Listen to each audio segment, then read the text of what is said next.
All right, what's up, everyone? Welcome back for another NASCAR breakdown. It is Talladega Sunday, one of my favorite days, Taco.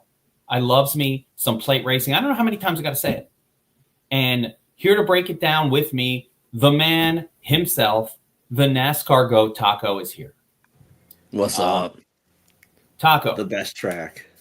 it is a great track. You usually go to Talladega. What's going on? Oh, I go to the fall one every year. This is the one I watch from home. Okay, that's fair. Now, where is Talladega? So it's right outside of Birmingham, Alabama. It's A little Alabama. bit out there. Okay. It's kind I of its like own it. city. And guys, if you're watching, listen, one of the things we do on this breakdown every single week is we try to sort of go over what makes this track unique and different. What are the strategies for these tracks? And Talladega, Taco, plays very much like Daytona. Are there actual differences though? Is there a measurable difference in terms of the carnage amounts or anything between Talladega and Daytona? I'd say that both Talladega races are a lot more inclined to the wrecks than I'd say a Daytona summer race, the night race, is the wreckiest of all of them, but the Daytona 500 tends to run the cleanest. Interesting. But usually there still is like that crash at the end. Here it's a little bit more locked in that you're getting that crash. You could throw Atlanta into the mix here also as the third super speedway, but it's a mile and a half. It's more freshly repaved. It kind of lends itself to dominators a little bit more. I'd say that's definitely the least that you should be looking at. But I'd say look at the Daytona fall races or the night races, and of course other Talladega races. You're pretty much you're more guaranteed to get those big wrecks here at Talladega. They happen pretty much every single time. I love it. I loves me some carnage. And so on that same note, is this a 2.5 mile lap? Yeah, it's 2.5 miles. And the thing I remember most from last fall's race here was they actually managed to race four wide for like 15 straight laps. It was remarkable. So nervous, so puckered watching that on TV. And your guys are there. You're watching your leans in four wide, and you just know something bad's going to happen. Yeah, but a lot of the time lately with the next gen car, you kind of know nothing really bad is going to happen at least until like the end of the stage, or if something really fucks up, because a lot of the time they are just in fuel management mode. So we've been seeing them do a lot of hanging back and not really fighting super hard compared to the lower series here. Even yesterday, the Xfinity race, we kind of avoided the big one because we just had the one with Zilla trekking at the end and didn't really get a big crash. We had like one with Almirola crashing, but it was pretty chill. That's kind of like the old trend that Xfinity Talladega races have been having here. It's it's a little more likely that there's going to be some sort of big crash, certainly at the end, and it's going to mix things up. But even without big wrecks, I mean, the field just gets shaken up by itself automatically. Like we'll see guys like a Justin Haley or something just start 37th, and at the end of stage one, they're like fourth. Like you don't need a big wreck for that to happen. And if you're starting up front and you lose the draft, you fall all the way back. I like it. Listen, you can play for carnage. I was looking at the historical, and I think there's a little edge in here, but I was looking at the historical. Like this is my favorite. We're going to show a couple tabs on the research station from DFS Army, of course, here that give us a little bit of sort of a headway onto what to expect. A little bit of all right, what's happened in the past, and past performance can be indicative of future results, especially on a race like this. So check this out, Taco. Yeah. Actually, it's quite different, the few races that we do have. And I'd like you maybe, as we go through this, maybe you can explain to me the difference between like the fall and the spring, right? Because here we have, 31. I don't know what the fuck your dates mean here. This is written in It's the European 31st style, race of the year. Okay. It's almost the end. in the What is playoffs. this European And these style of dating that you're using here, that Todd? is Where not are a you date. from? That I is thought you were not a from date. America. That is the 31st race of the year. All right. Oh, We're deep in the playoffs here, and those guys starting in the 30s are just popping off. Yeah, Ricky Stenhouse Jr. winning the goddamn race from 32nd. Eric Jones, who I'll be playing a fuckload today, starting 30th, finishing 5th. Just a crazy race. I want people to also note here, even Hocevar finishing Mhm. 14th was enough to be in the nuts lineup. So that particular race, it was all place diff. 32nd through 34th were the winners, and then Keselowski snuck in there from 13th place on DraftKings and got into that nut lineup. Right? Didn't even have to lead laps. Only led a couple laps. So yeah, 13th to second, just barely got him. But he's like interchangeable with like Byron, Bell, Wallace there. And by the way, my guess is no one probably even hit the perfect line on this one. Could it? Well, actually, for I don't sure. know. That's one I feel like I could have hit. But you see here, this was all place diff and one guy starting up front, right? Mhm. But interestingly, as we go through some of the previous races, okay, here's the second one. Okay, 1, 2, 3 super place diffs, and then 3 kind of mid place diff guys. Interesting. And it took effectively you got first, second, third, fourth, and sixth place finishers. So this one you really just needed the leaderboard. Chastain snuck in there from 32nd up to 13th. So 1, 2, 3 big place diff, but 3 intermediate place diff. And then wait, you're going to see something really different here. I don't think I would have hit this one, but here's another 3 big place diff guys. And then you have a 10th and 11th place starter. Weird. Yeah. And they got there because they finished first and second. It's also very, very, very, very unlikely anyone played this lineup. Just because when you're looking at just combinations at a race like this where almost everyone's sort of in play, there are no contests big enough for everyone to hit every lineup. Like everyone's going to be unique for the most part. So unless it's like all guys starting in the 30s or just like super chalk across the board that hits, you really don't need the optimal. Like I'm sure no one actually played like a lineup like this with Harvick, because maybe one of either Blaney or Harvick, and then Elliott or Suarez much more likely to have been played in the actual winning lineup. I could see the winning lineup having been like Blaney with these 3, Elliott and Suarez, right? And it's like, oh, that's what I'm saying. Probably Definitely. something like that. Yeah, so you get a little more place diff. And here's, I think the final one. Oh no, we have a couple more here. But again, I noticed a pattern where it wasn't all place diff, and I wanted to display that here. So in this one, which is 2023, I'm assuming 10, meaning this was the first race. Yeah, the spring race. So in this case, 17th, 38th, 24th. Okay, 3 place diff, but like JJ Yeley snuck in there. How the fuck did he come from? Look at your boy JJ Yeley. I like JJ, man. But Ryan Blaney gets in there because he led 47 laps. And so he figured out how to get there from 5th place. You will need, for a 5th place guy to be in the winning lineup, he would need to lead effectively like half the race. I saw a prop on Bovada last night, and it was the most laps led by the top lap leader, and it was like 45.5 or something like that. The under. Yeah, I'd say the under for that for sure. Yeah, although you see here, Logano, this is an interesting one here. Logano leads 48 laps, then he crashes or finishes. I probably crashed in this Very one. likely to happen. Yeah, that happens all the time. So Carnage race. I'll show one more thing in a minute here, but like here's another one: 29th, 19th, 33rd, 6th. Chastain gets there. I think another thing that makes this race, this and Daytona, different than some other like high carnage tracks is usually, especially at the end, the wrecks happen in the very front of the field with the block for the win. So just another thing to go against the guys leading laps. It's not uncommon to see the guys who led a lot of the race getting fucked because they're the ones throwing the last lap blocks or having aggressive moves being taken at them. The 2 patterns I'm seeing emerging are it's not only place diff.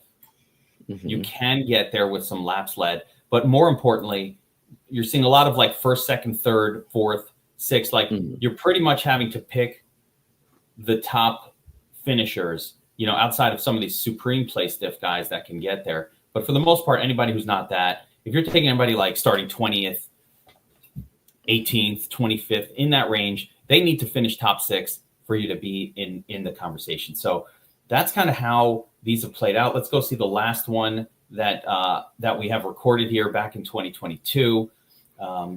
This one has probably the least place diff of any of the ones that I've seen. 19th, 28th, 27th, little bit, but you had like some studly names there. And then somehow Kyle Busch. A lot of Chevys. Chevy. I don't know. I don't know if that's relevant, though. Pretty relevant here, this track. Is it? All right. Yeah. I like to hear that. So there was a tie in this one, too, which would have created some interesting. I don't think like the Jones version starting 6 with Chase would ever have been used by anyone. Really, this would be a track that I would get destroyed on. So, actually, yeah, with this many top 15s, I would not have had that. But I could have had a version of this. Yeah, I think this whole slate comes down to, do you try to chase being optimal, winning the big prize by yourself and being a little weird, or do you just attack it like a bankroll race and just stack the very back of the field, take your solid min cashes across the board, your cash game wins, and carry on to the next week? Kind of depends on what you want to do, how aggressive you want to be. Yeah, and realistically, in cash games, and even small tournaments, you could play it pretty safe and probably get into the cash line. So we'll talk about that in a little bit here as we break it down. I always like to look at the second sort of chart I like to look at here is always going to be the average start by position DK, and this will show what we just saw. So I'm not going to spend too much time on it other than to show, once again, look at the inverse charting here. Fantasy points starting 1 through 4th, averaging 10. Do not play those guys. 5th through 8th, averaging 21. 9th through 12th, 20. Very bad. And the number clearly goes up the further back you go. 30 to 36, 41. So this is very inverse. Your highest numbers are going to be from the drivers starting the furthest back. The lowest numbers are going to be from the drivers starting up front. Yeah, and you kind of want to look at you want to look at the 50 fantasy point barrier, because that's kind of what you're looking at breaking from the historical optimals. And you can see the first 2 rows get there 0% of the time, not even close. So the first 2 rows in this race, you got to uncheck them, and unchecking up to like position 8 is also pretty solid move historically. Now you get Blaney starting 9th. That's where I can see the contrarian play starting to accumulate.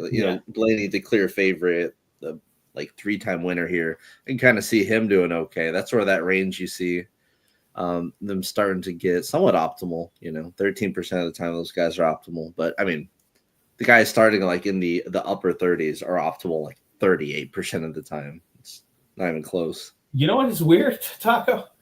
What is this 21 through 24th situation? Like, for some reason, that group's done really well. Yeah. I mean, 38%. The next best is the middle. I've always found the middle of the field a little underowned, a little underrated at these super speedways. So we could pay a little more attention maybe to those 21st through 24th place starters. I know this seems like, not like scientific, but it is. This is science. The sample size of 24 isn't bad at all. And then the same number of laps in both races. So it's not like you have a spring race that has like more laps than a fall race or vice versa. They're both 188. Yeah. I mean, you see it right here. It shows very clearly the 21 through 24, not bad. Your best group is going to be 33 through 36. But, there are, it seems like the reason the 35, I think, through 40 group doesn't get there as much is because those are generally the worst drivers in the field. And so it just reduces their ability to get there a little bit. Doesn't mean they can't get there, but like that's the JJ Yelly, Cody Ware group that isn't. Speaking of that group, go to the bottom right, that table. Let's look specifically at the scrubs and see how they do. Because this is the 1 week where they get to shine, right? You can see, I mean, they average 35, 30 fantasy points starting in the back, You can see the difference between the ones that start in the very, very back, like the Yaleys of the world, hitting 50 fantasy points like 8% of the time. One of them was Yaley. But yeah, starting in the mid upper 30s, as long as there's a little bit of speed in that car, somewhat. I mean, 40% of the time they're hitting 50 fantasy points is golden. That is how you win this race. It's getting these guys right. Look at the stud group. Mm-hmm. Like, all right, let's go back. That was I actually really like this for this. And if we look at the stud group, when are they hitting 50s? They can get there. 17 through 20, this is where it's been a sweet spot. Yep. You get a stud starting in this zone. Only 4 cars there, yeah. It's only been 4 that have ever been that. But they've done well. And again, stud cars, this is interesting, kind of going further back here. They're not actually getting there. They're just not that. It's just 1. So the examples are not actually start back there. Yeah, let's look at the mid-tier. This is the group that you're going to see the most of anyway, and we have the most data on. So in the 50% zone, let's see here. Yeah, I mean, you put a good driver a little bit further back, a mid guy. I mean, they're getting there pretty good as well, even in the 35 through 40 zone, but less than you'd expect. But these are the ones that are getting you the occasional 60s. Yeah, the mid driver starting with like 30th and back, they're hitting right about 35% of the time in the optimal, which is pretty goddamn good. Yeah. And every now and again, you're getting a 60 or 70 out of these guys. So that sounds like our group, right? We're going to look for drivers that cost. Yeah. What's a mid tier? So who are we calling mid tier? Like Bubba Wallace, Reddick? Who are the mid tier? I mean, it's a giant group, obviously, but so it's just anything underneath the best of the best, like JGR Hendrick kind of guys. They need a season-long driver rating between 50 and 90. So it's basically like Stenhouse up to like Bowman, Bubba Wallace. Yeah. Okay. All right. I think we can start to dive into this breakdown and really get into. We really want to focus in on starting positions as the key driver of what we're going to do. So I'm going to sort by that. But before I do it, there's no point in going salary. Yeah. I'm going to throw some congrats out, though, because it's not just NASCAR here at DFS Army, Taco. Hell yeah. Got a pretty good golf team going on. So Wall of Champions, B-Prev 7. What's up, my brother? Congratulations on a big win here. We've got minimum price Kuchar. NBA still kicking ass. Hook 20. Congratulations. Wall of Champion spot for Hook 20. Congrats to him. Vincenzo. Still crushing the NBA streets. Another 10K smash. So congrats to Vincenzo, Wall of Champion spot. And then my boy Taco. That's you. Just got to mention. Okay. Yeah, that's you. Been killing it. You're using the Sharp app. Arbitrage. My bum ass Arbing. Yeah, I love Arbing. Like what the hell? This is your passion. How's it so much green, Taco? It's always green? I mean, March was all green. So I think I fucked up one time. Made a little oopsie. Taco, you're up $563 doing ARB pre-game ARB bets, riskless ARB bets. Sometimes you make a mistake. You told me you misread a name and got the wrong Russian. The 8th was it was 2 Russian dudes that had it was in like hockey or something. They had like the exact same looking name. I was like, all right, I'll take the L there. But you never make that same mistake twice. That's the key. There we go. So anybody, if you're interested in like actually making money betting on sports every single time, Taco's churning $563. I'll show you my picket here for the month so far. I'm up $2,800. In April, I made a mistake too. If you look at going on vacation, look at that mistake.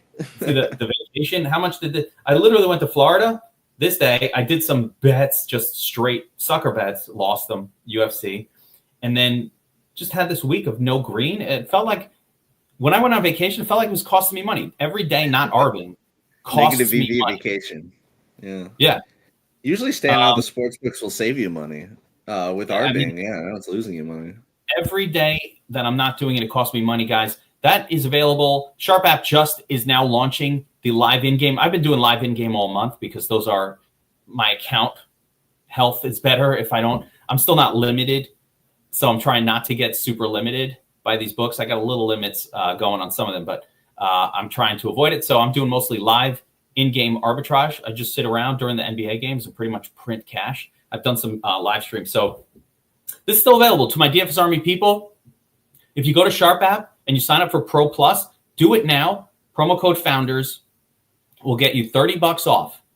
It's $150 after the promo code, $150 a month. And it's not just the ARB tool. At Sharp, you're getting an arbitrage tool. You're getting live odds. You're getting the Proptimizer tools with the best projection models in the game for pretty much any sport pre-game. EV, everything that you need as a sports bettor is available at Sharp app, but especially this tool where you can use it as an income generating tool. Every bet on an arbitrage is a winner unless you fuck something up. So I don't know what more to tell people. You said you don't have money. You know, my job, selling my soul, working all day, overtime hours. I'm giving you the fucking formula to make $2,000, $3,000, $5,000 a month using this tool risklessly. If you don't do it, you don't like money. That's cool. That's cool. I don't care. You know, I can't force you. But you see me. I'm not any special bettor. $2,800. Wait, how do you go back a month here? How do I go back? How do I go to last month? I don't even know. There it is. Last month. We launched the tool on the 13th. This is all pregame stuff, just fucking around, learning it. $1,300 for the month. I added in some of my own stupid bets as well. That's what gets you those red days. Because I don't stop betting. And by the way, the best use of this tool is for somebody who bets a lot. The more seasoned your account is, the more you're doing betting anyway, the more that adding in plus $200, $300, $400 every single day kind of smooths out your returns. And as long as you're doing your regular bets, the sports books won't give you too much of a hard time. Remember, arbing is similar to counting cards at the blackjack table. You're fully allowed to do it, but, you know, they don't like it. So you might get ordered off the premises. Yeah, they might ask you to leave because you're winning too much. And for Big Rob, my boy, the big announcement for myself is that the daily draft starts on Monday, guys. The NFL draft is coming to an end. I've been waiting because, to be quite honest, I wasn't super up on the rookies this year. So I wanted to wait and see before I started doing a lot of best ball drafting. But we start on Monday. The daily draft right here on the DFS Army YouTube channel. Noon. We are going to draft a best ball team just about every day.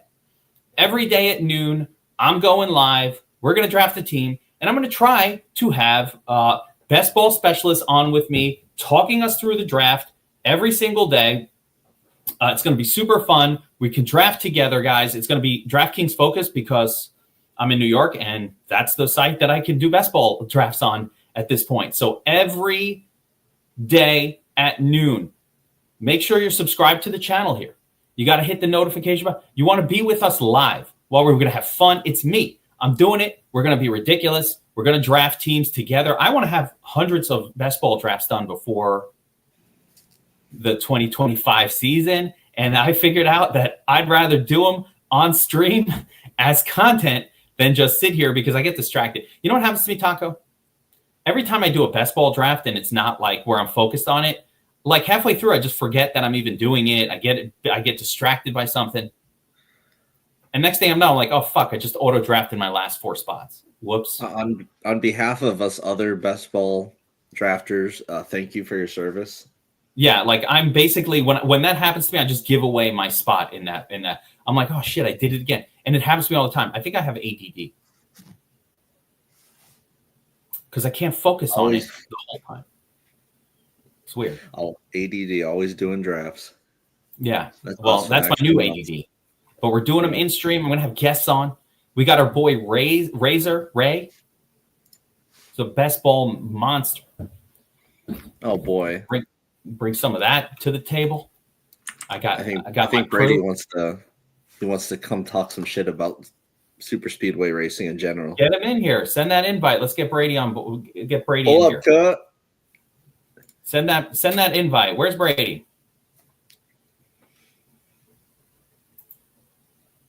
All right. So Brady's coming on board. Oh, there he is. There's the kid. Everybody. I'm the only one. You guys don't show your Brady's here. What's up, man? Listen, There he is. I don't even know why I'm here. But I saw you guys streaming. I just woke up. Oh, And I saw you guys streaming. dude, it's noon. What time is it in Nova Scotia? 6 a.m.? What is going on here? It's noon. It is noon? Yeah, no, I stayed up late. But anyway, it's like, why get out of bed? I got nothing to look forward to. It's a plate race. The best race of the year is nothing to look forward to? This is the best DFS race. Maybe it used to be. I don't know. Kansas is the best race of the year. This is like 70% nothing at this point. Yeah. Here's the thing. Like, they're just going to go 160 miles an hour for 100 laps to save fuel, all wreck each other at the end, and then somebody silly will win. And, like, there's no predictability to it. But to your point, Geek, and I put this in my notes, this historically has been a very profitable race from a DFS perspective, if you play the strategy right. That said, I think I think people just get smarter, and I think I agree with Taco. Like, it's gotten better, but these races have also got somewhat less chaotic in the next gen era, and I think that contributes to, because before, when in the Gen 6 you could barely keep those cars on the ground, they would wreck all day, and but anyway, there's a race on today, so I'll watch it. Plus, this is a fun race to watch. Maybe it is. I think these are one of my favorites. See, here, Brady, let me give you some psychology. I'm going to drop some psychology on you. Because I don't know racing. I know psychology. And the psychology of a DFS player, I'm going to show you this in a real life example right now. Okay? I start clicking these buttons with these place differential guys, right? And I'm like, oh, that's Shane Van Gisbergen. He did really good. And you put these names in there, and then you get towards the end of it, and then you're like, wait a second. Even I put my guy Chase Elliott in there, and now it's like, wow, I got 15,000 left. Wow, who's up top? I want to spend it. I'm going to put Keselowski, Larson. I want to spend it. I don't want to leave money. But here's how you win it. You don't spend it. No one's clicking it like that. They're like, oh, I have all this money left over. Let me get rid of this turd and put somebody better in, right? Which is why there are barely any dupes at these races. Yeah. Look at all that money left over. Chops. By the way, you're looking at like the ultimate cash lineup on my screen right now. Like, what's up? And then they run 160 laps without passing anyone. They just a big pack, not passing. And everybody just starts where they finish. And we get called idiots in the Discord. Oh, because there's no carnage. You guys are terrible at this. And then the last 20 laps, it all goes to shit. So that will happen. Expect this is a really good week to play. Like if you're trying to get your fantasy qualifier, because it's really difficult to have a duplicate and have to split that. Like the fantasy qualifier will probably be a unique lineup. So it's a nice. There's $1.50 qualifier contest today. $1.50. Yeah, I saw that one. I mean, I was thinking about maxing it out, but I mean, the other way to go would be just, throw some lineups in there. But if you're going to do that, every single lineup, just be a little bit unique about it. Like, understand, all right, we'll get into it. Be a little bit unique about it. All right, let's go to the driver by driver. And guys, we don't have to spend a ton of time on this. I want a little bit on it, but driver by driver is only somewhat relevant. The most relevant thing is their starting position. And what I'm going to do. Starting position, man. Yeah, right? Like, what's the point? So let's sort by starting position. If I can find it, which I can't. Here. Yeah. And we're going to start A to Z. So we're going to start at the very top because there's a lot of unfriendly. Z to A. No, you want to start back? No, we're going bad. No, we're starting with Z. We're starting with Zane. No. We're going. All right. All right. Let me see if I can make this a little more visible on screen as well. Hold on. Would you rather play Zane Smith on the poll today or Joey Gay starting fourth yesterday? Like, we've seen some nightmare plays. That's another thing to consider with this race. These are impound races, right? So you can set up your car to just be a lightning bolt in qualifying. And I suspect that's what Zane Smith did. And then when you get on the track, the first run's going to be miserable because you're going to be so planted in the track. You're not going to be able to make any pace with cars surrounding you. So that's why playing the pole sitter at these races is generally pretty useless because Zane Smith is not set up to run fast with 40 cars around him. He's set up to run fast when he's on the track all alone. We're taking it a step further. We're unfriending these guys. All right? We're not playing them. Okay? That's not – if you're watching the DFS Army YouTube channel right now, if you're a DFS Army subscriber, right, you're here with Brady and Taco, two of the sharpest minds in the NASCAR game. And you start playing Zane Smith off the pole on Talladega. That's embarrassing for us. That's embarrassing for us. That means we failed at our job. That's at minimum. At minimum, you get rid of up to Buescher. You should get rid of up to Blaney, but like at minimum, like the top 6 plays on the board here completely useless. Let's make it very simple, okay? Taco and Brady. I think we all agree on this. If you choose to play Zane Smith, how dare you? Looks bad for us. Maybe you guys have already done this, but have you guys done the DK average by start yet? Yeah. Or the top 4 is like, it's like 0% 50 fantasy points. It's not even close. Yeah. Let's just go to Doris for the first few spots here. All right, Zane Smith. I unfriend you. Kyle Busch. I unfriend you. Joey Logano. I unfriend you. Killer Priest. I unfriend you. Austin Dillon. I unfriend you. Chris Buescher. Wait. Go yourself. Why that for Chris Buescher? Why? I like Chris Buescher. Why was Elon so pissed at Chris Buescher? I would stop here, though. Okay. Maybe 2 more. You can probably do 2 more. That's what I'm thinking. Like, wait. There's 2 more? I mean, I'll get rid of Cedric and Barry. You can maybe make a case for Cedric. Yeah. These are less clear than the first one. No. I unfriend you. Josh Berry. I unfriend you. Cedric, Barry. I unfriend. All right. No more. Whoa. We're done. Yeah. Now we get to Ryan Blaney. The clear favorite. Now we get Ryan Blaney. Oh, Deep Hope is on his way. He's driving to the track. That's what's up. Hell yeah. That's the way to experience Talladega. Yes. Like, I don't like plate racing, but going to Daytona and Talladega and being there is the best. You're such a gambler, better guy, because this is the funnest race to watch. You only don't like it because your fucking speed stats don't help you here. That's true, but also it's like even plate racing that we would have grown up watching was much more consumable than it is today. Like I'm just old man yells at cloud right now, but anyway. Yeah, there we go.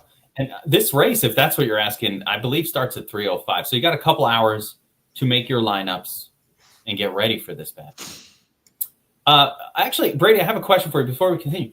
I was thinking about, is there a sports book? Because I checked on Fanduel and Draftkings, they didn't have it, where they kind of like measure players against players, like who's going to finish ahead of each other. Have you looked at any of that? Like, can I want to bet on Chastain starting 32nd, finishing ahead of like Blaney starting 8th, and get plus 150. Yeah, there's lots of heads. Yeah, absolutely. There's probably some up right now. The problem I have with head-to-heads is when I make a bet on somebody, I want to align myself with their interests. And when you bet head-to-heads versus just straight wins, it's very frustrating when a guy takes a risky strategy when he would have finished 3rd, but he's going to take a risky strategy to win the race, and then ends up finishing 10th, and you lose your bet. That's frustrating to me. I like the randoms. I like just a name that you're not even worried about today. I want to take Bubba over Kyle Larson, that kind of thing. Yeah, those exist. They might not. Bet365 has them up. Yeah, I don't get Bet365 in New York. Bet365 is a great book. I wish I had it here. Do you get Bet Online have it? Bet Online will. They're not up yet though. Okay, I might jump to Bet Online. Where you're at? I don't know if you do, but pick sixes. I'm banned from Penn State. Dan, I was about to say you can just smash the worses across the board. It's like early days in Prize Picks where they have everyone's projected finish way too high to super speedways. I don't think it's 6 here.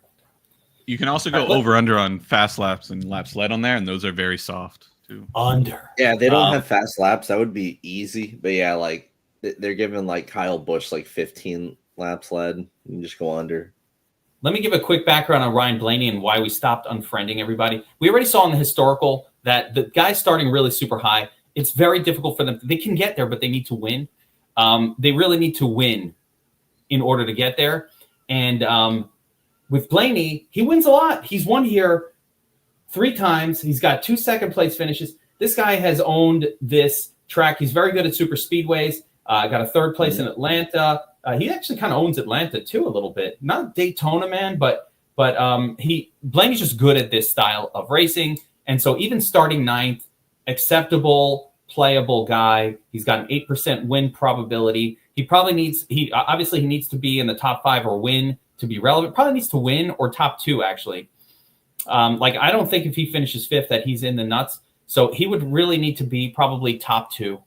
Give him an 8% shot at that. Do with that information what you will. Top 2, I'm going to call it I'll give him a 12% probability of a top 2 finish. Is that fair, Brady? Yeah. I think when you find this recent super speedway finishes collage is a perfect representation as why I don't like super speedway racing. But if you look at Ryan Blaney, the consistent green is the only kind of, Byron has a little bit of that, but it's really Bell, Blaney, and Byron that have ever been able to put together consistency in the super speedway. Is Keselowski not on that list?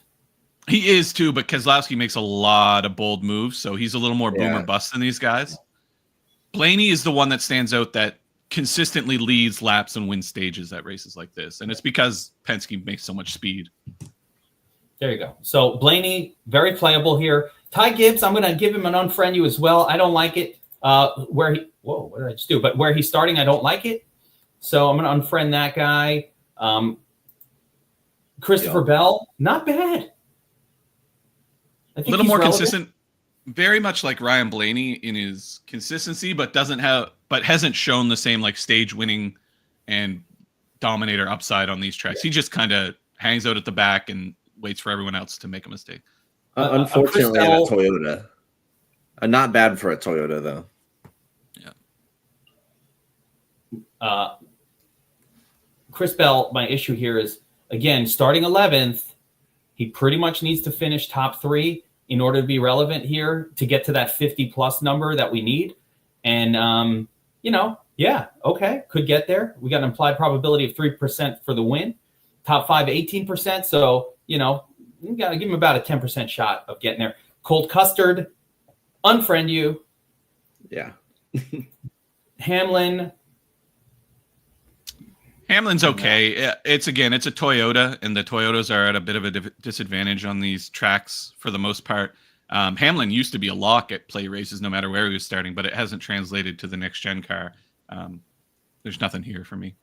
And people will play him because hot hand theory. The manufacturer always work together.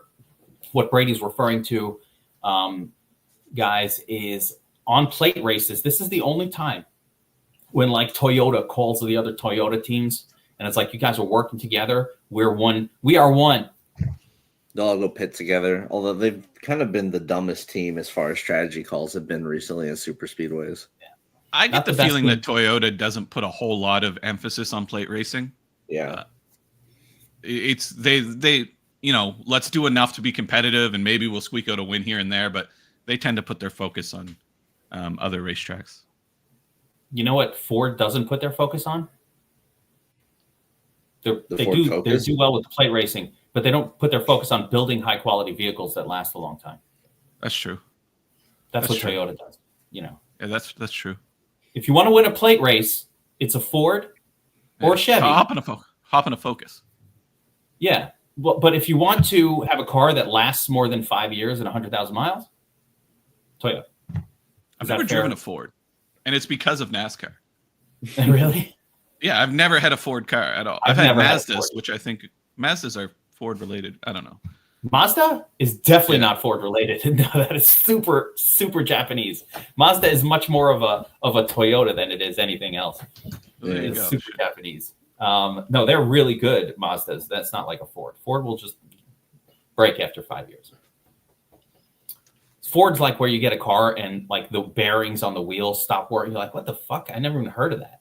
Something goes wrong that you never even heard of. My raised 350 makes me feel like a big man.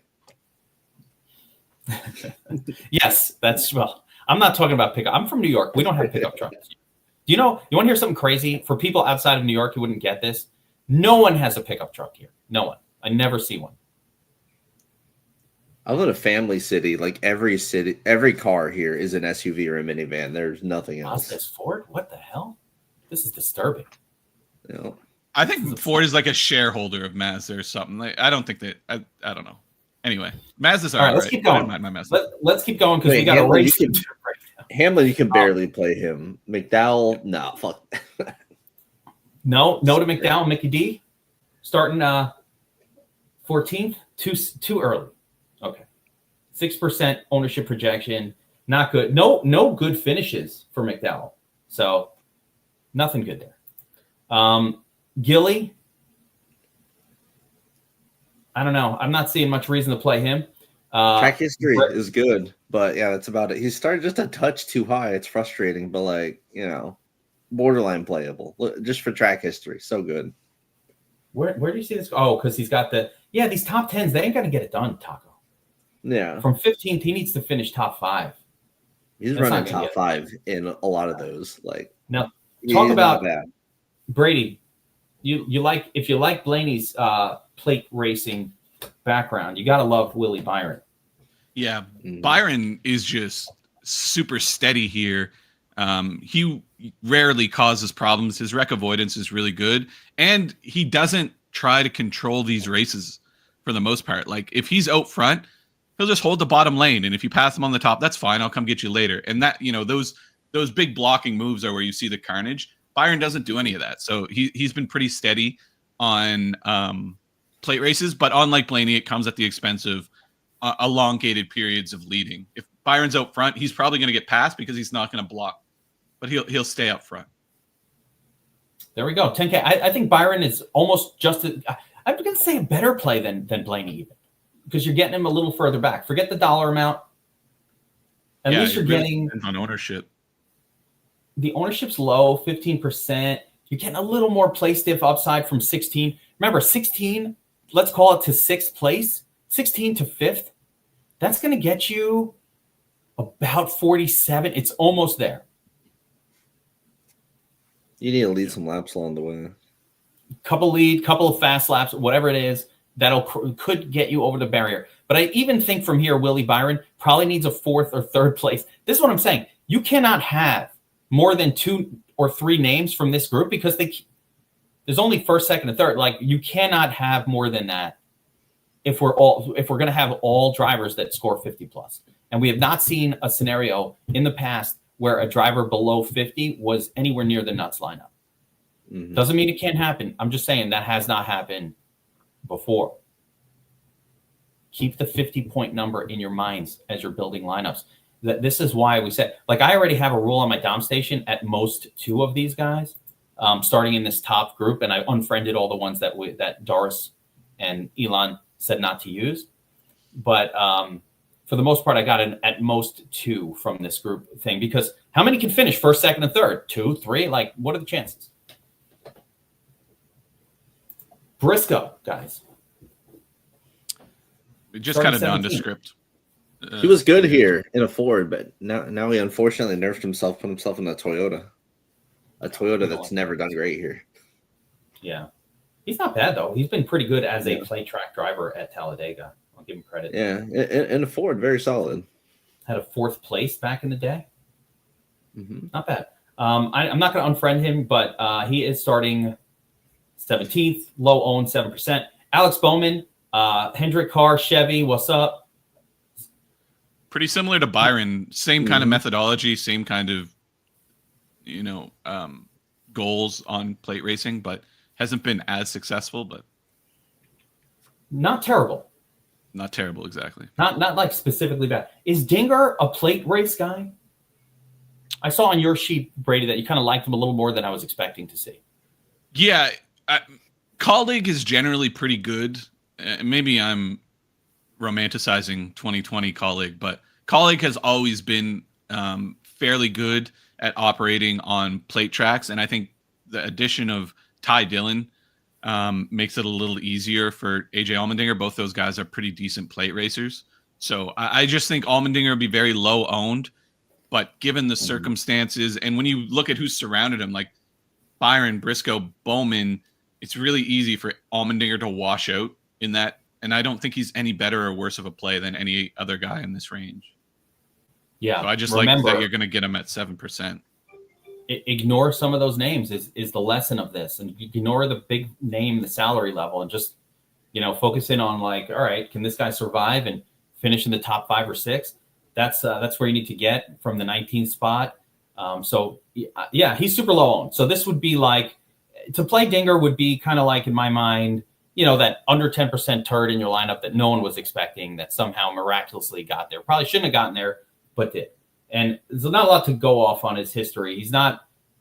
He just hasn't been raced a lot of plate races to really know if he's that good at it. I guess back in the day he did and had some pretty good finishes.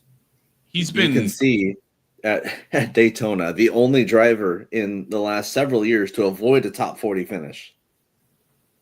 Very jarring to see that on there. He got that 41 spot, yeah.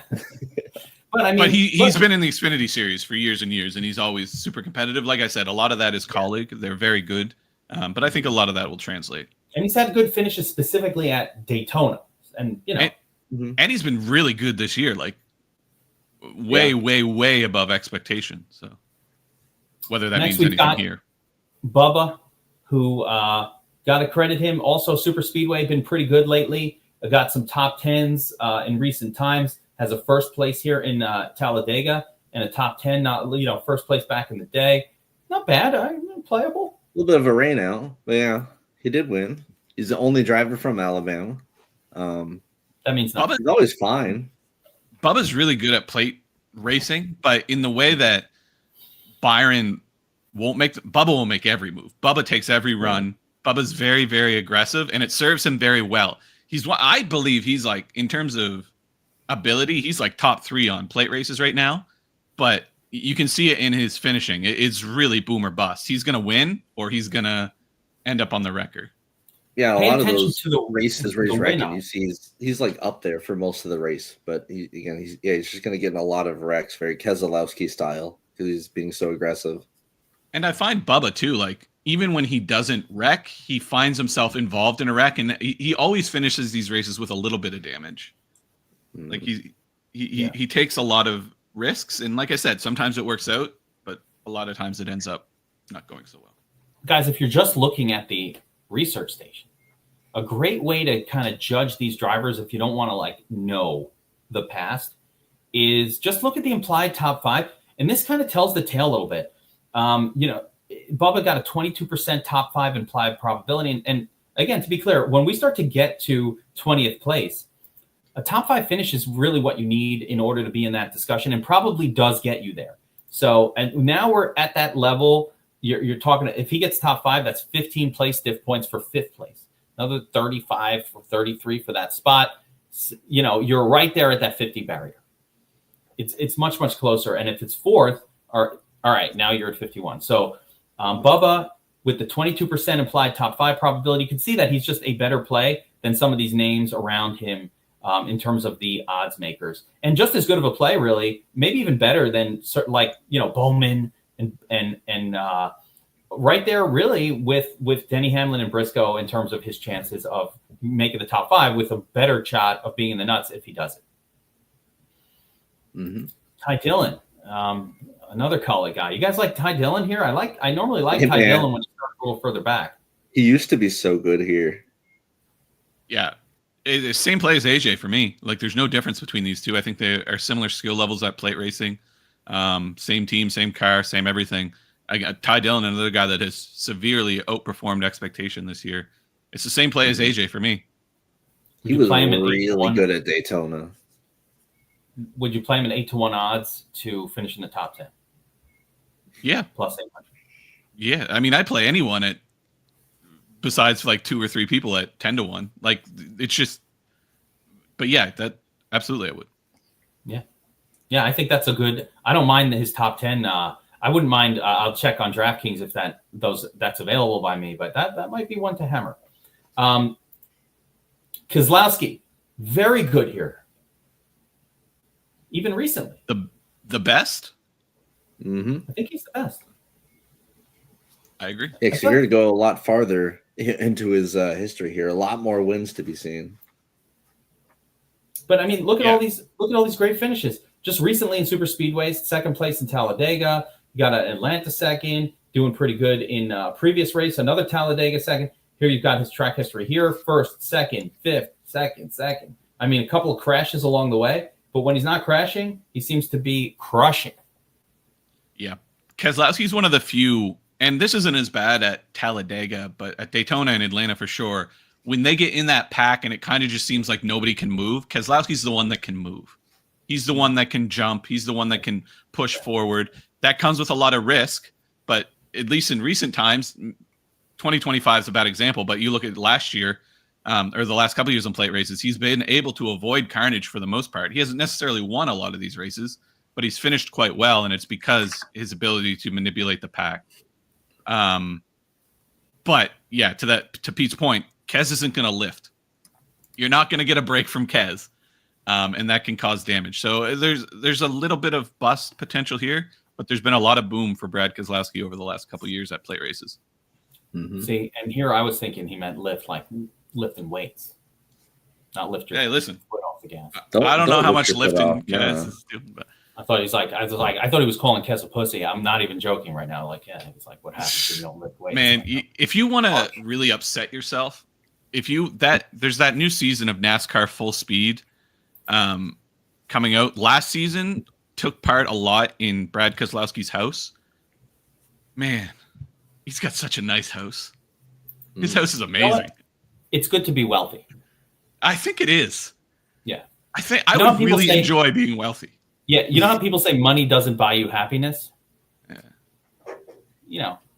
It seems there's that Pretty old close Daniel. to it. Yeah, it's not really it's pretty close to buying you happiness. Like, There's that old Daniel Tosh show. Money can't buy happiness, but it can buy a jet ski. yeah, you can buy a lot. Nobody's ever sat on a jet ski. No one's ever been sad on a jet ski. That's right. So Keselowski, really good play. We're starting to get here into the zone of like drivers that are owned. So Keselowski coming to 24% ownership. I think that's good. He's got 24% implied top 5 odds. If you make it from this spot to the top 5, you're probably who we want in our lineup. So give him about a 25% shot. I think the ownership is pretty good for him here of being even in the nuts if he gets in that top 5. Herbst, not so great. I don't like the starting maybe spot. a leverage play. Maybe he's like been surprisingly decent at super speedways. Maybe lucky, but also in a Ford. Yeah. For the other than this year, you ever drive in the snow and you're like gripping the wheel so tight and you're like tensed up and it's like storm. That's how I feel like Riley Herbst runs these races. He just seems a little out of his element, and for me, I find myself really underweight here. I mean, it's hard to get underweight this 8%, but 0 would be a good number for that. So that's an unfriendable spot with Herbst. D. Swizz, interestingly cheap for whatever reason. Suarez salaries all over the place this year. Starting 24th, I think that's a playable spot. Nothing that stands out to me is very good, but he's got a second place he's done well in Atlanta. Specifically Atlanta. Yeah, not so much anywhere else. Yeah, he's okay. He's a guy. He needs a good run here. Absolutely. I mean, I suspect his job is very much in the balance this year. So he needs to start putting together good runs. So I suspect his risk tolerance will be a little lower than usual. I suspect he just wants to get a good finish. So that leads to good DFS days. JJT, I don't know what you're doing, but I will show you my optimizer screen at the end of this. And maybe it'll help you because my lineups look fucking spectacular. So too many constraints, always the answer. I don't know, man. I don't know why you can't do it, but it's not hard to do. You got to use the what do you call it? The Dominator options as well. So you got to just be aware of what you're doing a little bit and be using your our lineups. optimizer. Your lineups will look a lot different than traditional weeks this week. So you might, I don't know how experienced JJ. He also might not be using the DFS Army. I don't know what optimizer he's using. He said an optimizer. No, JJT's he's an optimizer. That looks like a Dom Station type of username to me. That's a Dom Station guy, you think? Oh yeah. JJT 12380. Yeah, he's been subscribed for years. Yeah, there we go. Yeah, then I'll show you what it looks like on mine. Okay, where are we? Okay, D-Swiss. I don't love it. Here's what I don't love about it. 20% ownership, but his implied top 10 probability is only 10%. So for me, that's higher than his 20% ownership. I don't really want to own him that much above what his implied. He needs a top 5 to be in the discussion, period. So I don't like it. Kyle Larson, 20% owned, better play, much better odds. Is Larson good at this, though? I don't see the big finishes for him in plate racing at all. I think his ownership will be lower because people have not been playing him at super speedways like at all recently. Not I really. agree, but don't you feel guy. like he's made he's made a slight step forward in his plate racing technique? I think. Yeah, for sure. It's not been as bad recently. People just like have that stigma about him. Yeah, I think for a long time Larson stuck up his nose at plate racing a little. And more recently, he's starting, and I think it started with his realization that the Indy 500 and plate racing shared a lot of similarities. Mm-hmm. So I think his involvement in the Indy 500 plus a shifted mindset has improved his ability on plate racing a lot, and I don't know if the field has caught up to that yet. Yeah, I'm not going to count Kyle Larson out. I like his top 5 odds here, 25%. Again, the starting position at 25th is really, really good. I love it. Everybody comes in late. Yes, we're definitely leaving salary on the table. Hell yeah. So I like this situation for Kyle Larson starting where he is. We also saw some like this zone of starters, especially with studs, was very high scoring, like traditionally. So we, and looking at some of the historicals, for whatever reason, this like 25th, 23rd, that zone, especially for better drivers, was quite a scoring bonanza, really. So I don't mind it. I don't mind Larson at low ownership. Salary doesn't matter. Reddick also, he's in the Toyota, but he has a win here at Talladega. Yeah. Very funny win, if I remember correctly. Like, he just was kind of there. Like, everybody wrecked in front of him, and he kind of just drove across the finish line. A Byron win. Yeah, absolutely.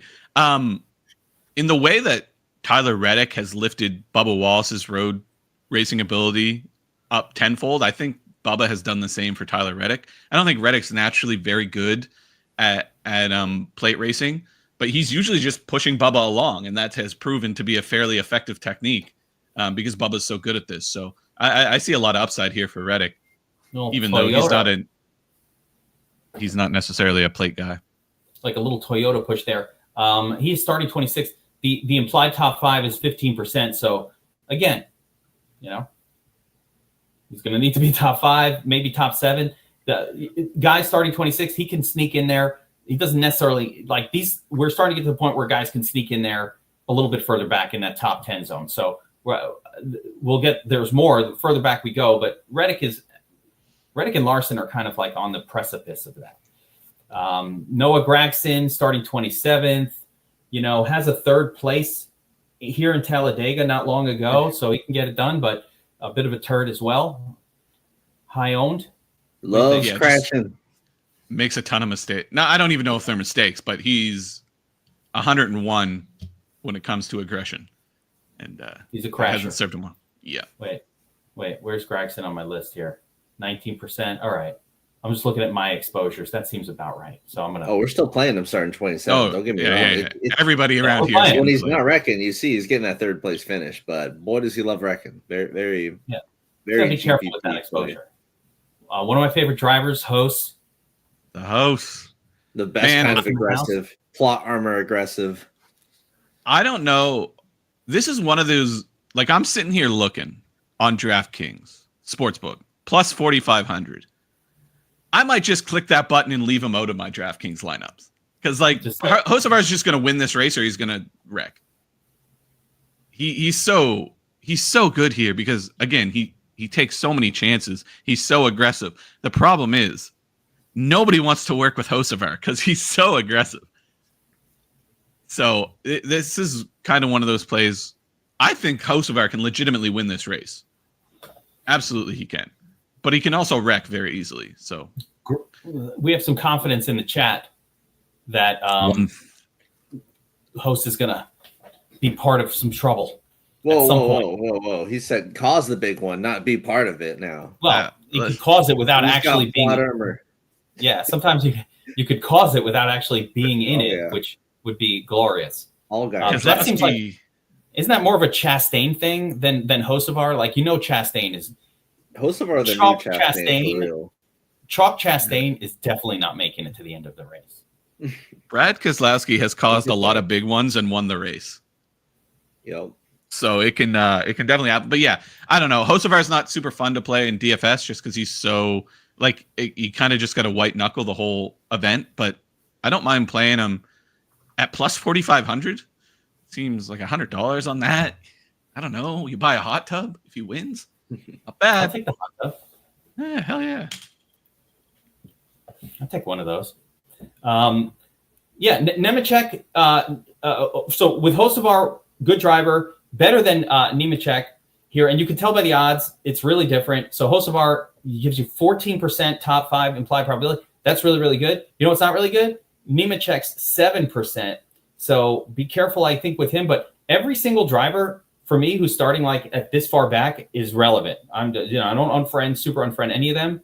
But when massive carnage happens, guys, it's not the 29th place guy who lucks into the nut lineup. It's usually somebody further back who's still driving, right? Because these guys have 4, 5, 6 more place diff points, 7 more available to them than what this guy does, Nemechek does starting 29th. Like the 36th guy, if he's still alive, he's got 7 points just by being 1 spot behind Nemechek. So he's still winning in that scenario. But Hocevar, like a lot, Nemechek, meh. Then we get to Chase Elliott. Nemechek has run really well on plate tracks, but it's literally just the idea of like we'll just stay at the back and take what we can get at the last run. By the way, it was just not bad. I'm just my only concern with Nemechek is if he's doing that, there's probably some of these other guys that are doing it too. Mm-hmm. Yeah, for sure. Yeah. So like the safe play, but again, Nemechek, you gotta give him the props. As mid as his odds are, he has had acceptable top 10 finishes at these tracks. So we gotta give him his due. Absolutely. Chase Elliott, stud, starting far back. This has been historically a very good thing to do, a very good spot to attack. If he could stay healthy.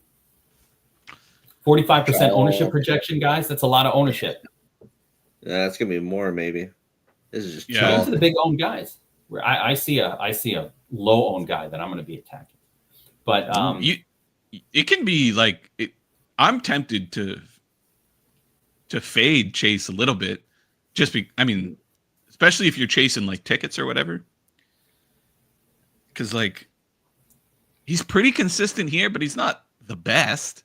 And a lot of time he kind of just has like a 15th to 20th place run, which is borderline, so that's not getting you there. That is beyond, it's more than borderline. That is definitely not getting you there today. Yeah, not particular. He has some wins here back in the day though. He specifically at Talladega, it's been decent. But that 45% ownership is a lot. And again, he's got 25% implied top 5 probabilities. He's definitely the highest upside of anyone in this range. Maybe Chastain, but Chastain and Elliott are definitely the highest upside in this range, which usually makes them pretty alluring fade spots or at least underweight spots. Because Taco, you know better than I do, but these ownership projections for these two guys, depending on the content, are probably lean conservative. Like They could easily both be over 50%. Let me put it like Right, this. these are for the big $10 contests. They always are. The chalk is always going to be chalkier in like $100 entry tournaments. Yeah.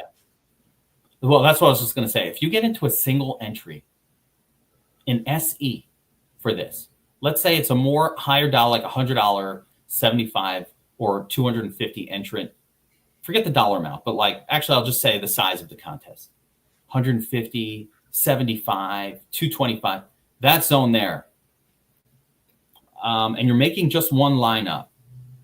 I would lean much more towards fading these 45% owned guys, especially these two studs, than I would to playing them. I think their ownership will go up to the 60 or 70% level in those contests. So at some point, it's like, he's not really helping you win. So just don't use him. Hear me out here, Kevin. Hear me out. You compare Elliott and Alfredo. Elliott, 35% more ownership. Alfredo has beaten Chase Elliott every single time at this track. Yeah. Well, that's what I was going to say. Is I see a 10% owned guy in Fefo Alfredo. This dude is at the iRacing place every day practicing Talladega. He's in the booth. He knows how to survive. The odds makers fucking hate him for that car. But I mean, and this car hasn't been that bad. He was in this car last year, finishing 6th in this race. Yeah, and if Anthony Alfredo is definitely an underrated guy, but if he has a specialty, you're right. It's plate racing, and if you can get better at anything through sim racing, it's plate racing, because just understanding those different scenarios and how they can play out. Listen, nobody has experienced plate racing before you get to this level of motorsports, because it doesn't exist. Like, there's not a local super speedway. So a guy who sits on this computer and grinds super speedway races for 12 hours a day has just as much, if not more, experience as anybody else in this field. So yeah, Alfredo has some upside. Yeah, I like me some Fefo at 10% owned. This is the kind of, that's how you win this. You get him at 10% and he finishes in 6th place, like he did literally 2 races ago at this track. And then you win the tournament. That's how you win it. Because no one played him. That's how you win it. Him and another low. Chase Elliott, Ross Chastain to me are the same play, except for Chastain is a crasher. To He's me, a winner. Chastain's He's a crasher. He's a checker and he's a wrecker. Yeah. Yeah, it's one of those guys that, I mean, it hasn't been as bad recently, but he's another kind of guy that's like, okay, I'm going to go win this race or I'm going to finish last. Yeah, I never feel comfortable with Chastain. You know, it's 3 laps to go, and I'm like, oh, God, don't crash, you fucker. And then 2 laps to go, and he does it. Like, it happens. Yep. Oh, fuck. Up 10 grand, down 75. Yeah, don't even look. Don't even look today. Oh, I'm looking. That's the whole fun of it. I got people coming over for the race. At some point, I'm gonna be like, guys, I'm winning 10 grand right now. And they'll be like, what? Oh, I got it. What? And then 10 seconds later, it's gonna be gone. But I'll have that moment. It's on FanDuel and it gets taken away tomorrow. Yeah. All right, we're getting to some of the best plays, I think, on the entire slate here. So, of course, Elliott, if I were to make by the way, if I were to make the cash lineup, and I'm not telling anybody what cash lineup would look like for anybody or what it should look like, but I see 1, 2, 3, 4, 5, 6 really ideal looking plays for a cash lineup sitting right there on the screen. Hey, I'll even go 7. Who's the 7th? Are we Hocevar? BJ McLeod. No. Yeah. Really? BJ, listen, you want to know about, we'll get to BJ. We can get through the rest of these, but I know what he does. He just sits in when there's one car. All right, we'll get to it. We'll get to BJ. Don't worry. Cody Ware, by the way, has a 4th place and a 12th place in recent super speedways. He's going to be the least owned guy on the entire fucking field, which is wild.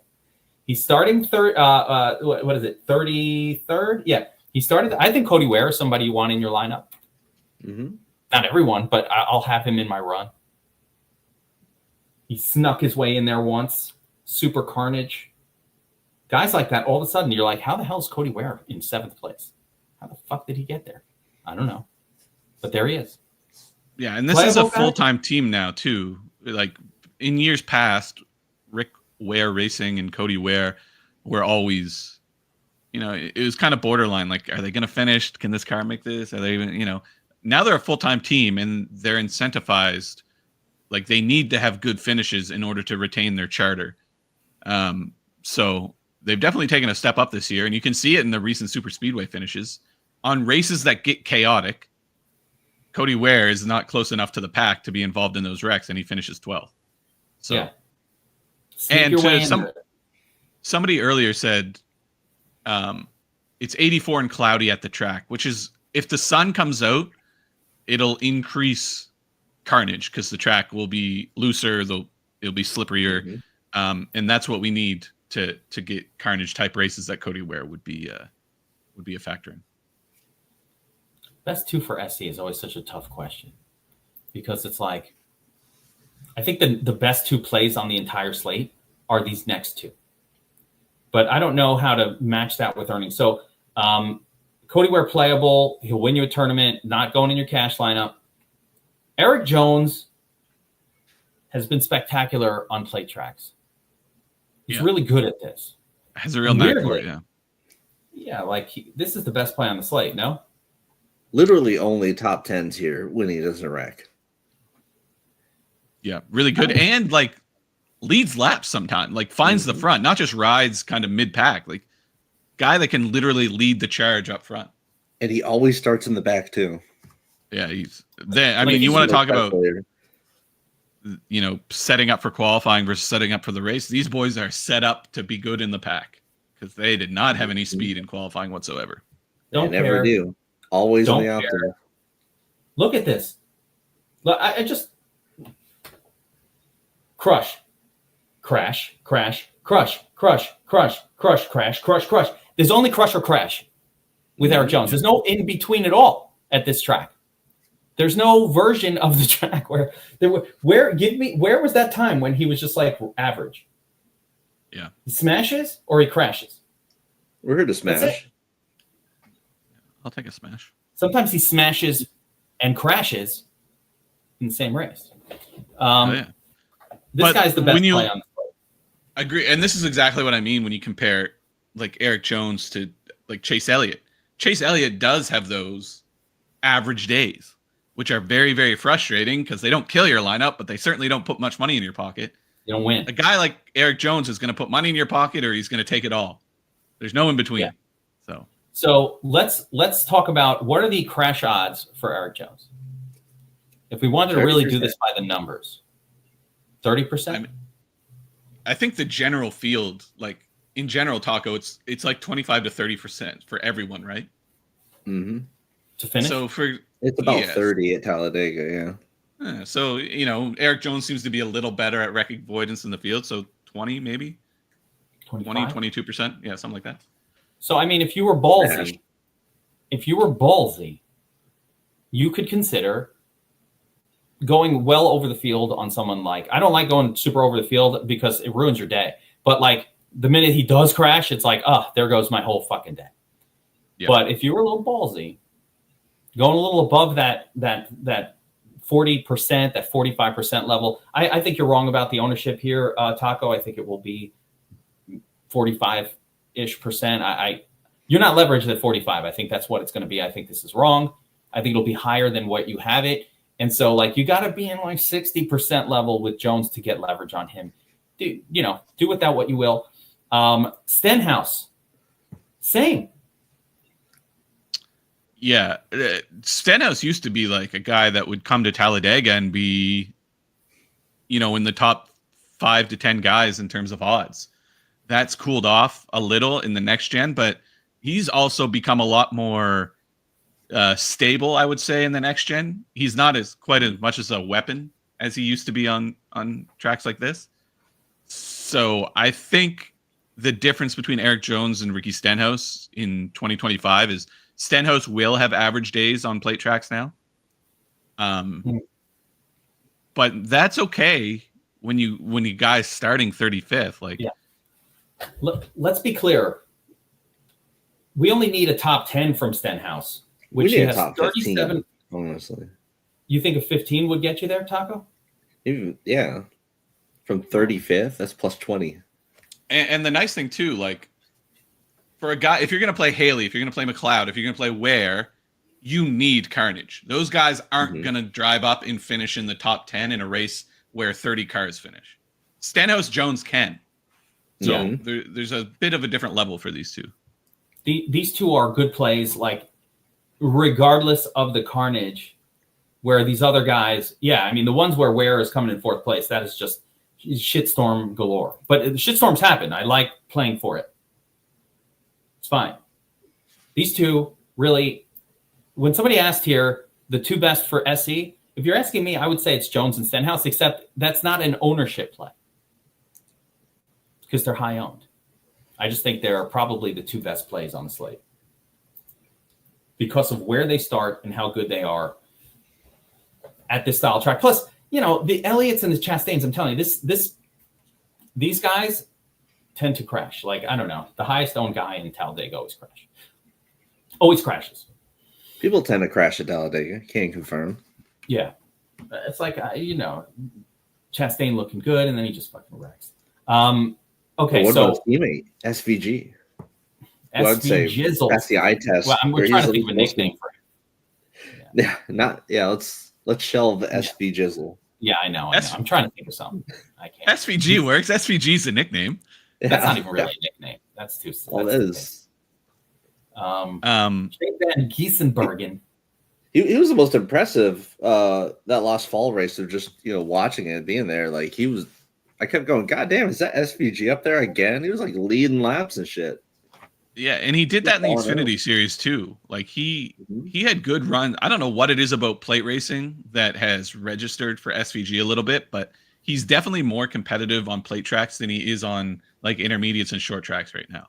So you're getting the short track SVG price, but really SVG is much more closer to average on tracks like this than he is on short tracks and intermediates. Yes, just ignore. It's really important. Ignore the salaries today, guys. There is no relevance to salary, other than letting you know a little bit of who's good and who's bad. But SVG is really they're really knocked down 5,500. Like if this was a normal track where salary mattered, he would probably be one of the highest owned guys.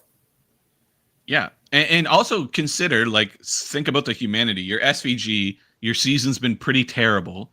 Now you come to a track where you've had a little success. You've been to a couple times. Like the goal isn't, okay, let's just go run as hard as we can. Take every run. Good. Like, let's go win it. Like, it's going to be, let's take it easy. Let's log laps. Let's make our move when it's time and get a top 20, top 15. Like that's what this team needs right now. That's what their goal will be. And you can, like I said, I love aligning my money with the goals of the drivers. And this is a place you can do it. Yeah, not bad. SVG, very playable. Another guy who's very playable, super high owned though, is Justin Haley. I mean, he's given you a lot of play stiff to work with here, starting 37th. We like Haley. He's a good driver, blah, blah, blah. 7th place twice in the last 3 tries here at Talladega. I did Taco read in your notes that, Haley's having some issues this season overall. Yeah, this seems should I be squared off with him? Seems or that was your notes, Brady. Actually, that was your notes, Brady. Yeah. I don't know if it means Justin Hale. So Spire Motorsports hired Rodney Childress, who is a at least top 10 crew chief of all time, maybe top 5. Definitely not the problem by any metric. They fired him this week after hiring him earlier in the year for one of the biggest crew chief contracts ever. And then they show up to Talladega, fail qualifying twice, or fail inspection twice, the only team that failed inspection. And then put it on track and put it 37th with no pace whatsoever. Haley is a very, very good plate race driver. So if they cobble this car together and point it in the right direction, especially starting 37th, this is an easy nuts type of play. I just worry about all that stuff like, you fire your crew chief and then show up at the track and you can't even pass inspection. That's a huge red flag to me. And to fire a guy like Rodney Childress, obviously there's something going on in that organization beyond what the public knows, I would think. I don't know. I'm speculating here, but I don't know, man. Extra money to fire a guy with a contract. Yeah, and listen, Spire's got nothing but money, so it's not a money thing at all. So there's a lot going on there. So in theory, this is a good play. If you strip all the way, and I think that's probably the smarter thing to do, is like you've just got to ignore all the noise around a play like this and just play it. But I don't know. That scares me a little bit. No, listen, Brady, is that good enough reason? On a 40% owned super chalk driver, is that a red flag? I say yes. That is a concern. It is. Why are they firing crew chief? The thing, like, Justin Haley's really, really good. It wasn't it's not a Justin Haley problem, and he's really, really good at super speedways. So I just kind of find myself leveling the field. Like 40% is probably right. I don't want to put too much extra in Justin Haley, but I also don't want my day to be ruined because this team can't put a functional car on the track. I think 30% is fine. 28. No. I mean, there's other names here. Like, especially he's going to be high owned. There are other names that we can fucks with, as they say. And Taka, like, if you remove all of the context between Childress and what's going on in Spire right now, this is probably a 50% play. This is like the safest play on the slate. Without all that context. Just on paper, 37th. The dude's a top 15 machine here. Yeah. He's been great here. Yeah. So Spire's been good at super speedways, like really good. And this guy's been good. You know, look how good he's been. You know, and he's just been in there every time. This is Hocevar's teammate. This is McDowell's teammate. So they have resources to put a competitive car on the field. Who knows what happened with inspection, but it's not a good look when you fire your crew chief, one of the best ever, and then show up at the track and fail inspection twice. That's not good. And he's back with his ex being with Spire again. So, I mean, there was already some drama there in the beginning. Justin Haley has been with pretty much every team in the garage at this point. So it's a weird spot, but I mean, it's really just a matter of, do you fade the noise or do you play the noise? You know, I don't know. It's a tough spot. Haley's a NASCAR hoe. He's been with a lot of different teams, but it's because he's so good and doesn't have a ton of money. And that's what happens with talent without money in NASCAR, is you kind of just end up in these positions. Story of all of our lives, I would say. Yeah. Except you. You got both. No. You got both. No. Look at him. Look at him getting, he's blushing now, Taka. Look at him. Got the huzz. You want to talk about money now, though? We get to my man, BJ McLeod. Big money. Not the worst. You know, he's owned a little bit here, starting at the way backs. A little carnage will go a long way here, no? So BJ McLeod. You know, go ahead, just barely. No, from what I saw, he could hang. JJ is the only guy that's going to be like running by himself and get the crowd to do like the mini cheer for him as he just plods along. BJ Here's the thing with BJ. Back of this field. Absolutely. BJ McLeod's the American dream.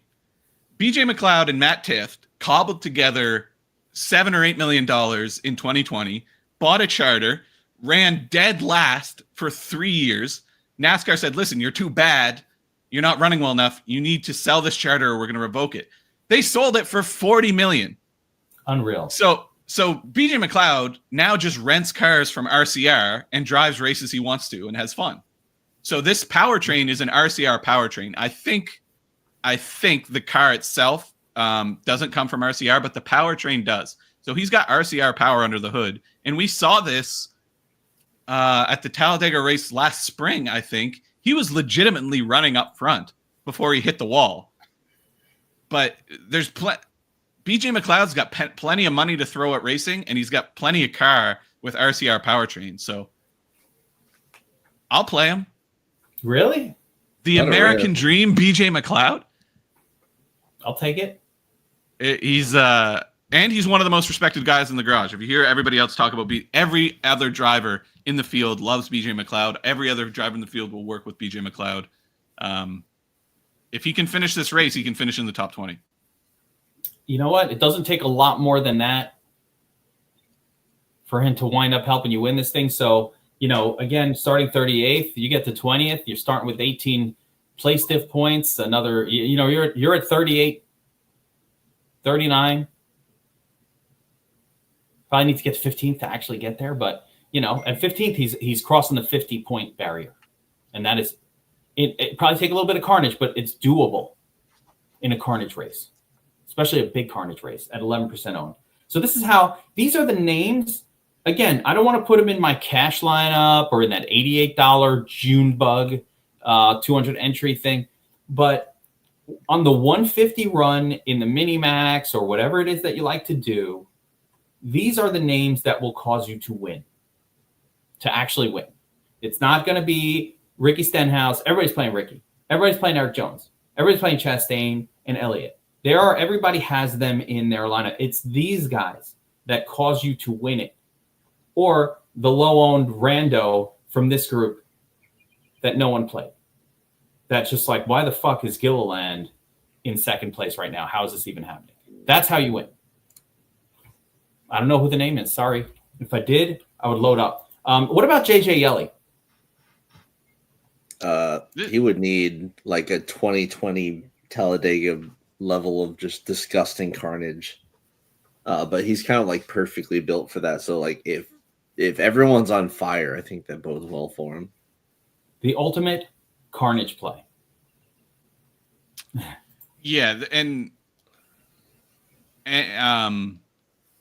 NYR Racing is like a part-time team. Shows up from time to time. Yeah, JJ. I misspoke. Just Haley's family has money, but they don't have William Sawalich money. That's what I should have said. Like Justin Haley's got a paycheck and a little bit of talent. That's why he sticks around different teams, but he just hasn't found his footing anywhere. And Braun Racing, has been good. They once fielded a car for my idol, Jacques Villeneuve. Jacques Villeneuve is your idol? No, not really, but Canadian F1 racer who made a brief stint in NASCAR and finished last, I think. I feel like I'm gonna guess bro is from Quebec. What if he was from Nova Scotia and his name was Jack Villanueva, but he wanted the Quebec fans? He just pronounced it that way. Like, I'm Jacques Villeneuve. Where's he from? Oh, I'm from Nova Scotia. No. I'm from Newfoundland. Newfoundland. I'm going to say it my way. Newfoundland. But anyway, yes, Justin Haley's family does have money, but it doesn't help. I'm more concerned about Rodney Childress right now. I don't know why they fired him, and that makes that play scary. JJ Yelly in the back. So you play for 6% owned turd, starting the furthest back. We did see, by the way, again, in the finishes and the historical and the DK averages, it's like it was less good for these super turds, 35 to like in the way backs than it was. Like everybody did well, but it actually got like this group 33 to 36 a little better. There were little differentiations, and like in the turdliest group, where is that? Oh, on the bottom right. Oh, there it is. Yeah, there it is. Like on the crappiest group, it's not like it went up from 35 to 40. You kind of wanted the 33 to 36 range. We're looking at the 50 fantasy point ranges where 33 to 36 is like 40%. Yeah, we're getting 40% for the very back. Yeah. So these guys, these super turds in the way backs, they're only 8%. They're only getting there 8% of the time, whereas the super turds, for whatever reason, slightly less turdly super turds are like a 40% hit rate, which is insane. That is the number. So again, let's just do a brief look. Okay, we want this 40% group. Okay, 33 to 36. I'm going to include 32. All right, 33 to 36. So let's just, if we're just doing that, 33 to 36, who are our Fefo, Nemechek, Elliott and Chastain, of course. Alfredo. And again, I think there's more drivers in this track than we normally get. So I'm gonna push Jones and Stenhouse and Van Giesbergen.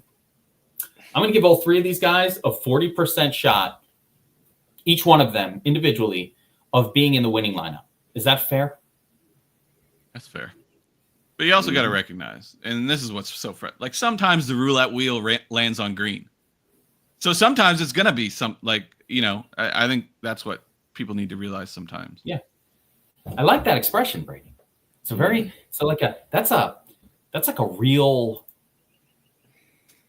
sharp better expression. Sometimes a roulette wheel lands on green. Like I had to think for a second. I'm the sicko that bets green on the roulette table. Yeah, let's just sit here. Yeah.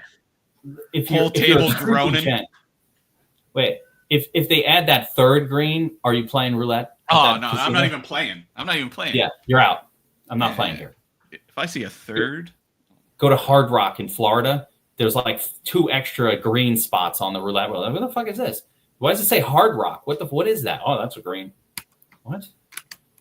Yeah, they fuck with you here. If you go into a casino and there's not another casino down the road that's a competitor, the odds just change on all the games. You're like, what the fuck?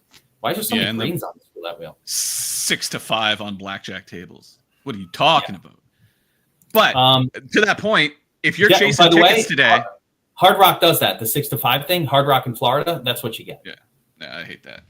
It's I don't like that. But if you're chasing tickets today, if you're trying to qualify, like chase green, chase landing on green, play some weird plays, because that's how you'll win that ticket. I think we did a really good job breaking this thing down, guys. So as you know, and it's a reminder from the beginning of the show that we have seen situations where a couple of the top 20s are in the nuts lineup. It seems more frequent almost in Talladega than Daytona even. But we also saw the most recent Talladega race, 30, 32, 34, 36, and 38, all play stiff. So it could go a lot of different ways, but there's always a lot of play stiff in there. We identified a bunch of really good play stiff guys in the back, Van Kiesbergen, of course, Jones and Stenhouse Jr., and then you have Super Chalk, Elliott and Chastain. So a lot of ways to build your lineups today. I'm going to pull up the so after having gone through it all, right, the one-off most obvious lineup, who would the last spot be? I kind of put all the chalk in there. Maybe like a Hocevar. Could be Haley. Think? Yeah, Haley for that last chalk spot. So the chalkiest possible lineup that you can do. And I guarantee you this does not win a tournament. But you know what? Today. If you just want to say, fuck it, make some money this week, that's the kind of lineup you make and just carry on the next week. And by the way, there are 3 different ways. But you'll do pretty well. And you want to switch this up. You get Feffo in there, Alfredo. Mm-hmm. You could switch it up with Nemechek or Nemechek in there, I would say. So there are little ways to switch it up a little bit. Maybe Craxton, Hocevar. Could see getting Host in that lineup. So a few different ways to sort of uniqueize this, but this to me seems like the baseline group of how one might want to build lineups today without necessarily saying use that specific. I don't think what you just saw on screen has any chance of winning a tournament. And by the way, JJT just nailed it. You know how Retzlaff yesterday, that dude was like the chalkiest of all chalks ever, like great spot. You can't not play him. Those guys seem to crash. I don't know. Those guys always seem to crash. They always seem to wreck. That's the Elliott, the Chest. They always seem to wreck in these. Like it's too chalky, it's too obvious. He goes down. There's like 4 or 5 plays that I think on this slate you could describe as like smash plays, and 3 of them aren't going to smash. So like, 3 of them are going to smash the ball, maybe. Yeah, exactly. So this is for JJ, who was asking, why didn't my lineups look good on my Optimizer? I don't know what optimizer. Maybe he's using the domination set. I don't know. Maybe he's using a different one. But I think we got to get JJT signed up. I like Jay. Yeah, get in here, JJ. What are you doing? By the way, guys, if you're watching this, at the bare minimum, hit the like button, but subscribe to the YouTube channel here at DFS Army if you like this kind of content. My best ball show is starting on Monday, every day at noon. I need people there live to keep me interested, to keep me watching. And we're going to have guests on the show as often as possible. DFS Army coaches, DFS Army members who are awesome at best ball as well. Also outside crew that we're going to talk to about their rankings. So this show is going to be sort of like a let's get the fantasy football juices back going in our brain spaces, in May. Okay, the draft is over. It's time to focus on fantasy football starting on Monday. Make sure you're subscribed here. I will be live every day. And you know how it is with me. You're going to be entertained. I'm going to say something stupid. That's a lock, bud. It should be fun. Also, we told you before that over at Sharp, if you are an arbitrage bettor, if you like betting plus EV, if you like betting with an advantage, if you want to fucking be limited because you're winning so much goddamn money like Taco is, they won't even let him get money. It's $20. You can use these tools. You will always win. The ARB tool, it's the fastest in the business. And again, for my peoples here, my DFS Army members, my DFS Army YouTube channel viewers, promo code FOUNDERS over at sharp.app will get you $30 off the subscription that will lock in. You will be locked in forever. The Pro Plus plan has every single tool available to Sharp and will always grow with Sharp. It will always have every tool available, and the price will never change. So that's the one I recommend. We have lower plans too that have these tools, maybe with like a delay of a minute or two, depending on which plan. And if you're not like, hey, I'm not that crazy about the shit, but I like having it, I'll check that out. So make sure to check out sharp.app and the arbitrage sports betting tool. It is spectacular. It works everywhere.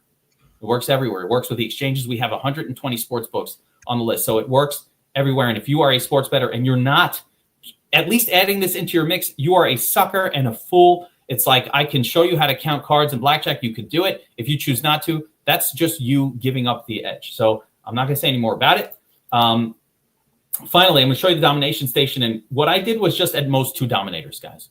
So without a whole lot of adjustments needed, you can kind of get a look at where I'm at right now, but I'm still working on my my exposures. But more importantly, the lineups look really good. Look, I'm leaving $4 grand, $2 grand, 8,000. You're seeing all the leftover salary, 6,000, 8,000, 7,000. So the lineups look like they're supposed to look in my mind. Here's a 42. Let's see if there's any 38s. I'm assuming that even in this run, and I was just kind of messing around, you'll see some like 38Ks in there as well. Let's flip this. Yeah, the lowest salary I was able to produce 35,600, leaving almost 15K on the table. So cool. That was the lowest that came up natural. So far, not finished with this. You could swap out Suarez for McLeod, make like 18,000.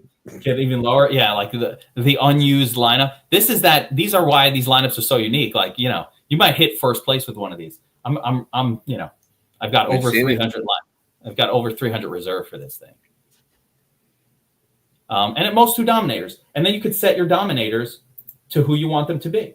So, you know, if I did, I can actually do a different. I just unfriended all of these turds, so I kind of like achieved what I needed to. That's why I did the most 2. And normally, what I do is I'll do at most 1 from the top 10, but didn't even bother. I just unfriended a bunch of them, and that's kind of how I'm rolling with it. I think I'm going to unfriend Michael McDowell as well. I'm leaving him in there, but I'm thinking about it. You know, like I don't love it. In a few of these spots. So that's kind of how I worked my optimizer to give me beautiful lineups. And of course, Mark R, we certainly cannot predict who will crash. So while I love your comments in these videos after we do them, and I love the comments because it's good for the algorithm. So please throw comments in there like, hey, Brady's car picture looks silly, or Taco, why don't I ever see your face? Whatever you want to do, any comment you put in here, great, helps the algo. But you're not going to seem that smart if after the race, when a guy crashes, you're like, how come Kevin said to play Suarez in this one? He said it was a good play. I'm like, yeah, I didn't know he was going to crash. No, I was not aware of that. Brady didn't know either. We don't know. That's why I don't like these races. Yeah, colleague Jeremy knows what's up. And by the way, I'm going to make a prediction right now that at least 4 blue moons will be consumed over the course of this race in my house. That's a prediction. By your wife? Minus 10,000. I'm not saying by who. Listen, my dad's coming over. Could be Pops. Me and Pops sharing a blue moon. Double digits. Are we having a geek family get together for the race? Just my Pops. But, you know. I like that. Blue moons will be consumed. Hell yeah. That's the way to consume these races. Yeah. With a big load of meat, a big load of beer, a nap in the middle.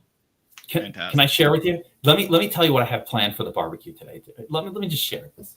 I've been seeing these videos on YouTube, and I'm going for it today. All right, you ready? So I have my flat top, and I've been seeing these videos where you take a tortilla, okay, and instead of a normal smash burger, you smash it on the tortilla, right?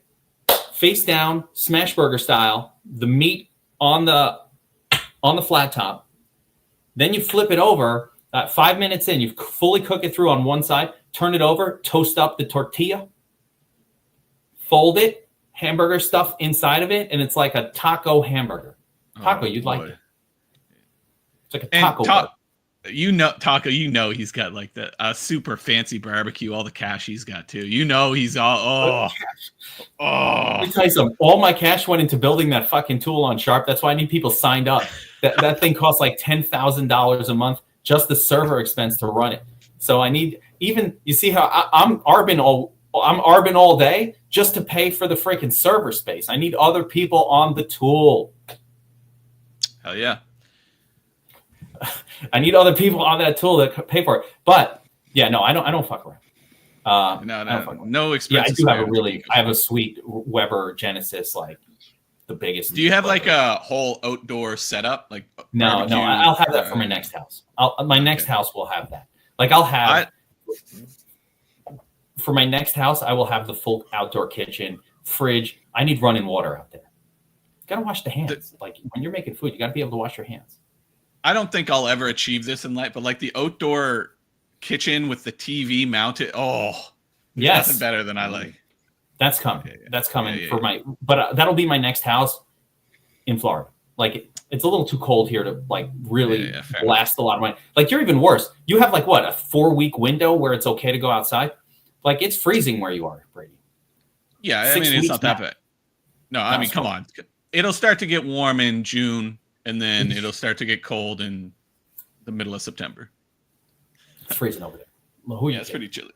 It's fucking cold. And even like late August, it's freezing. It's like, oh man, 68. Hey, we have some warm days in August. Sometimes. No, but late August, it's already getting cold over there. Like it's not cold, but it's already like, all right, let me put on a windbreaker at night. Oh yeah. If you're walking along the shore in August, you're gonna need to put on a jumper. Yeah. Yeah, that's what I'm saying, man. It gets a little chilly over there. Here, I get like September, October, November still out there on a grill. But I will say this as a recommendation for grilling too. I can't believe we did an hour and 42 minutes for Talladega, which I was going to rush through in like 30 minutes. That's crazy. But with grilling, you need a flat top. You need and there's so many things you need. But like, if you can get the charcoal, mesquite, that too, separate, but you need a flat top. You got to be able to sear with the flat top. Like, it's changed my life. Yeah. Does it feel like barbecue still though? Like without the char, like you don't get the char and stuff with flat. You do get the char. You do get the char. Okay. It's a different kind of char. It's like you get the Maillard reaction. Like the crispy. But you don't get like direct flame to the meat, right? No. Yeah. Well, but you have both sides, so you can do both. All right. Let's roll. Guys, let's talk about food. I'm waiting so long. I got a beautiful meal waiting for me. My phones are blasting here. Let me please just say, my winner pick is Carson Hocevar. There will be hose in this house. Hose in this house. That's the funnest pick. How about you, man? I would have said host too, but listen, take a shot, man. If you're playing like Austin Cindric at plus 1400, you're not playing this right. Take a shot. Go grab a Hocevar. Go grab a Austin Dillon. Go grab an Eric Jones at plus 5500. Eric Jones. There it is. Eric Jones to win it all. Let's go. Yeah. What are those odds? He ain't even got to win. Shit. Eric Jones plus 5500. Plus 5500. 5520. Yes, please. Get a new grill. Ryan Priest is another great actually pick. That'll get you a new Weber. Hey, listen, if Hocevar wins today, I'll buy whatever barbecue you recommend. There it is. All right. We'll have that discussion after. All right. Feffo's not winning, but I loves me some Feffo in the winning lineup today. So do with that what you will as well. Yeah. I like it. All right. Take care, everybody. Like, subscribe. Promo code Founders at Sharp App. to access the tool that will print you cash every single day. If you don't like it, call me, tell me, you'll get your money back. Not really. Hell yeah. But go check it out on sharp.app. DFS Army, promo code TACO to access the tools for NASCAR. NASCAR is the shit here at DFS Army, as you guys know. And JJ, guy who's having a problem with your optimizer, you need to use our optimizer and you won't have any issues.